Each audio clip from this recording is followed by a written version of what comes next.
के रूप में भाजपा के जो पदाधिकारी बांसवाड़ा जिले के जो कर रहे हैं उसको लेकर आज प्रेस वार्ता रखी गई है।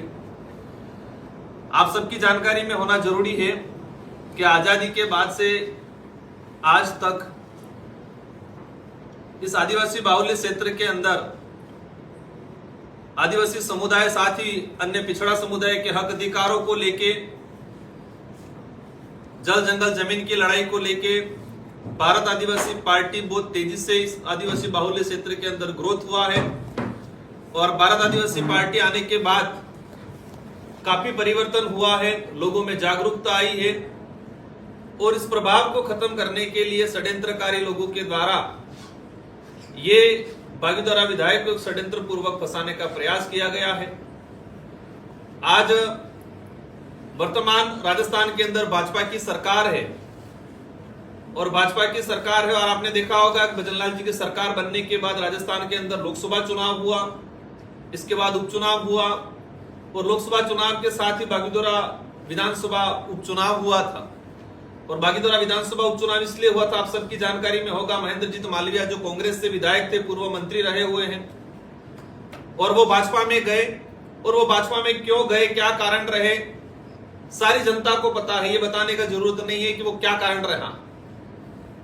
तो वो सीट खाली होने के बाद लोकसभा चुनाव के साथ ही बागीदोरा की जनता ने जय कृष्ण पटेल को 51,000 वोटों से एक भारी बहुमत से जिताया था और जीतने के बाद 4 जून को रिजल्ट आया, 3 जुलाई को उन्होंने शपथ लिया और जिस दिन से रिजल्ट आया उस दिन से ही आम चर्चा में आ गया था, विरोधी लोगों के द्वारा कहा जा रहा था कि इसको 1 साल भी नहीं निकालने दिया जाएगा, उसको उपचुनाव कराएंगे।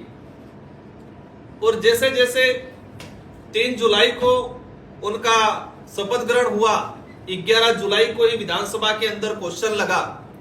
ये आपके और हमारे सबके और आम जनता के जहन में है कि 3 जुलाई को जो बागीदोरा से विधायक चुन के गया, 11 जुलाई को ही क्वेश्चन लग गया। 3 जुलाई को शपथ ले रहा है, 11 जुलाई को क्वेश्चन लग गया, मतलब 7-8 दिन के अंदर वहां से कैसे क्या संपर्क हुआ, किसने क्या लगाया, ये भी एक जानने का विषय है। और ये सारा जो षड्यंत्र जिस तरीके से हुआ, आप सबकी जानकारी में होगा कि 2 क्वेश्चन लगे थे। जिस तरह से एसीबी ने कार्रवाई की, पार्टी का शुरुआत से रहा है, मैंने खुद ने हमारे पार्टी के पदाधिकारी सबने स्टेटमेंट दिए हैं। एसीबी की कार्रवाई हुई है, विधायक गलत है, एसीबी कोर्ट तय करेगा और एसीबी हमारी पार्टी की तरफ से भी एक्शन लिया जाएगा। लेकिन जिस तरह से कहानियां सामने आई बनी बनावट वाली, एसीबी के डीजी साहब ने प्रेस कॉन्फ्रेंस के दौरान कहा कि विधायक ने संपर्क किया और एफआईआर की कॉपी हमने पढ़ी, एफआईआर की कॉपी में क्लियर है कि विधायक ने उस पार्टी से संपर्क नहीं किया, उस पार्टी ने विधायक से संपर्क किया। पूरी एफआईआर को पढ़ी हमने, पूरी एफआईआर में 42 बार 40 से 42 बार दोनों की आपस में चर्चाएं हुई है और इसमें से 28 बार उस आदमी ने आगे से संपर्क किया है। विधायक की तरफ से 11 बार कॉल हुए और 11 बार में भी लगभग 7 बार तो रिप्ले में कॉल किया गया। और एक ये चौंकाने वाला बात है, राजस्थान में भाजपा की सरकार है, जो रामनिवास मीणा टोडा भीम से भाजपा का विधायक प्रत्याशी रहा। एक आम पब्लिक, आम कार्यकर्ता, आम जनता समझती है कि जो भाजपा की सरकार है, भाजपा का विधायक प्रत्याशी रहा है और वो क्यों डरेगा क्षेत्रीय पार्टी के विधायक से। एक ये मतलब ये सारी क्लियर है कि एक षड्यंत्र हुआ और वो भाजपा का विधायक प्रत्याशी के नॉमिनेशन में जिस कंपनी की माइंड चल रही है, उस कंपनी के एवज में जो पैसे मांगने का जो ड्रामा बता रहे हैं, मान लिया विधायक हो सकता है गलत हो, लेकिन उस कंपनी की वैल्यू हुई 1 करोड़ 55 लाख है। जिस कंपनी की वैल्यू 1 करोड़ 55 लाख है, वो 2.5 करोड़ देने के लिए क्यों तैयार हुआ। और जो पैसे देने आया है रामनिवास मीणा का बच्चा रविंद्र मीणा, उसने 2011 में एलएलबी की है, सुप्रीम कोर्ट में प्रैक्टिस किया है। एक सुप्रीम कोर्ट का जो वकील रहा है, वहां प्रैक्टिस कर रखी है, वो भी बसपा से विधायक प्रत्याशी रहा है। इस लेवल का जानकार आदमी विधायक प्रत्याशी, उसके पिताजी भाजपा के नेता रहे हैं। इस तरह का आदमी एक विधायक से डर के क्यों पैसे देगा, क्यों। विधानसभा के अंदर क्वेश्चन लगा, विधायक रहा हूं, विधायक की जो प्रणाली होती है कि किसी भी विधायक पे कार्रवाई होती है और विशेषकर विधानसभा परिसर में कार्रवाई होती है या किसी भी विधायक को फोन ट्रेस पे लगाया जाता है तो सरकार के गृह मंत्री को और विधानसभा अध्यक्ष को सूचित किया जाता है कार्रवाई करने से पहले और फोन ट्रेस करने से पहले। तो गृह मंत्री भजनलाल जी है, आज राजस्थान के मुख्यमंत्री है, विधानसभा अध्यक्ष जी हमारे वासुदेव जी है, उनका कार्रवाई के दौरान स्टेटमेंट आता है कि मेरी जानकारी में नहीं था, कार्रवाई होने के बाद जानकारी में आया। ये राजस्थान की जनता को गुमराह कर रहे एक आदिवासी विधायक को फंसाने का षड्यंत्र किया गया है, क्योंकि विधानसभा अध्यक्ष को बिना जानकारी के एसीबी या कोई भी कार्रवाई नहीं कर सकता है। सेंट्रल की जो एजेंसी है वो भी अगर रूलिंग में विधायक है उस पर सीधी कार्रवाई नहीं कर सकते विधायक सभा अध्यक्ष को सूचित किए बिना, लेकिन अध्यक्ष जी ने कहा कि मेरी जानकारी में नहीं था। इन सारी कहानियों से सामने आता है कि ये प्री प्लान एक एजेंडा था।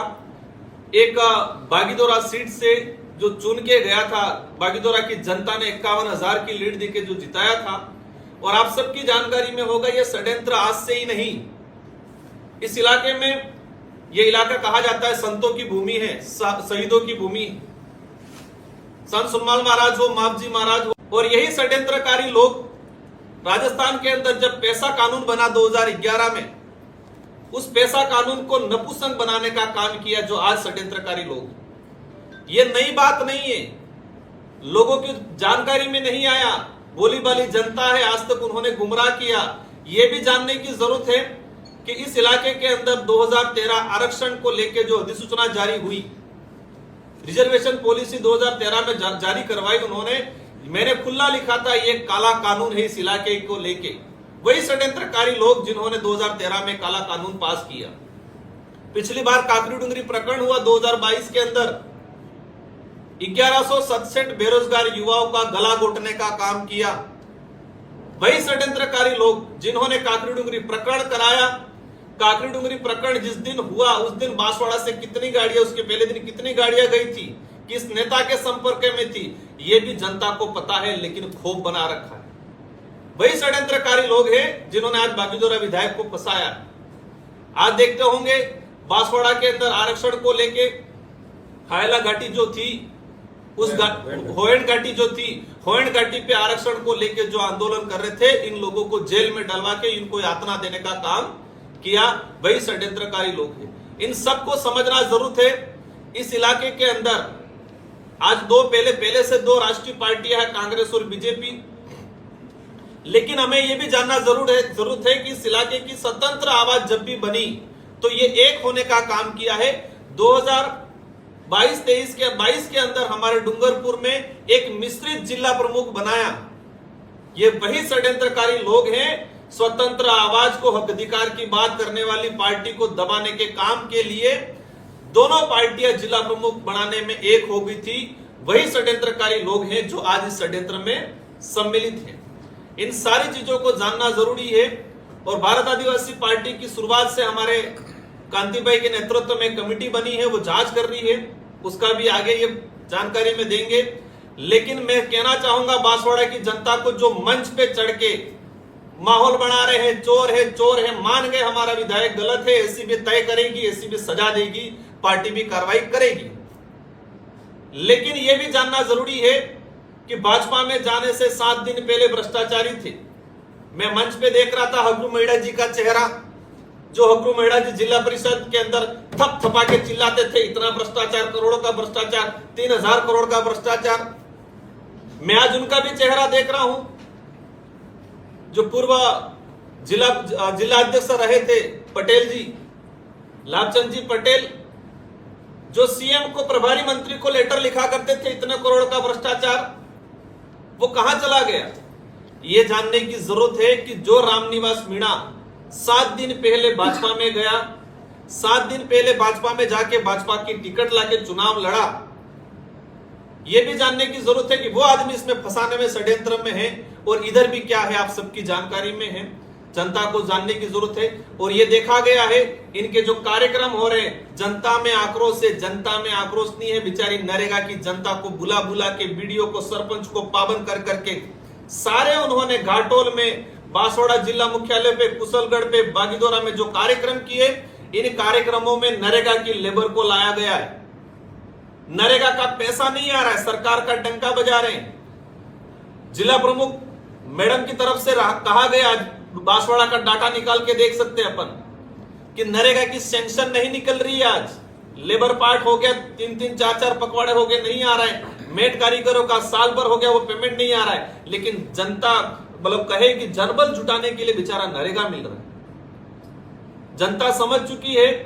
कितना भी हम तो यही कहेंगे बेचारी की लड़ाई होनी चाहिए, लेकिन राजनीति का भी एक स्तर होता है। एक बड़े बड़े शहर के अंदर एसीबी से बड़े हो गए, न्यायालय से बड़े हो गए, ये कानून बना हुआ है। आज सरकार है उनका, इसलिए दबा रहे हैं हमारे कार्यकर्ताओं को। कानून बना हुआ है कि किसी भी अपराधी को जब तक कोर्ट इसको सजा नहीं दे दे, तब तक कोई भी व्यक्ति किसी प्रकार का प्रसार प्रचार बैनर पोस्टर नहीं लगा सकता है। कानूनन अपराध है, लेकिन सरकार के बलबूते पे दबाने का काम, लोगों को गुमराह करने का काम। लेकिन जनता समझती है क्या गलत है क्या सही है। लोकतंत्र में आवाज उठाना, जो मीडिया में छपा हुआ, जो लाभचंद जी पटेल ने मालवीय जी के लिखा था पत्र, वो न्यूज की छपी हुई हमारा कोई कार्यकर्ता किसी ग्रुप में डाल रहे हैं, उसको थानेदार को बुला के, थानेदार को डरा के उसको ले जाके मारपीट करवा रहे। ये लोकतंत्र की हत्या करने का काम कर रहे हैं। लेकिन हमें जहां तक समझ में आया है, जनता बहुत समझदार हो चुकी है, जागरूक हो चुकी है।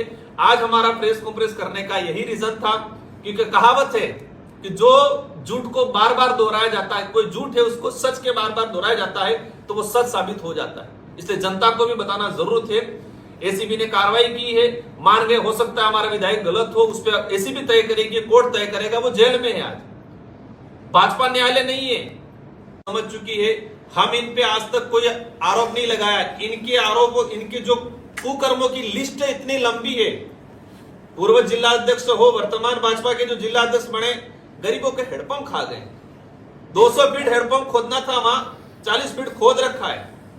पाइप जो डालने थे 15 पाइप, 15 की जगह पाइप डाल रखे, 2-2 3-3 पाइप। ये सारी बहुत सारी चीजें हैं। कहां पर क्या हुआ, कौन सा एनीकट, कौन सा पुलिया, सारी चीजें, तो ये हम उन पे नहीं जाना चाहेंगे। जनता अपने आप उनको जवाब दे रही है। लोकसभा में भी दिया, विधानसभा में दिया, आने वाले पंचायती राज चुनाव में भी जनता जवाब देगी। ये लोकतंत्र है, जनता की आवाज को नहीं दबाया जाता। जबरदस्ती डरा धमका के वोट नहीं लिए जा सकते। प्रोपोगेंडा करके आप न्यायालय, आप जज नहीं बन सकते हो। इन्हीं शब्दों के साथ हमारे अन्य साथी कांति भाई, हमारे बबीता जी और हमारे जिला अध्यक्ष जी बाकी कुछ चीजें बताएंगे।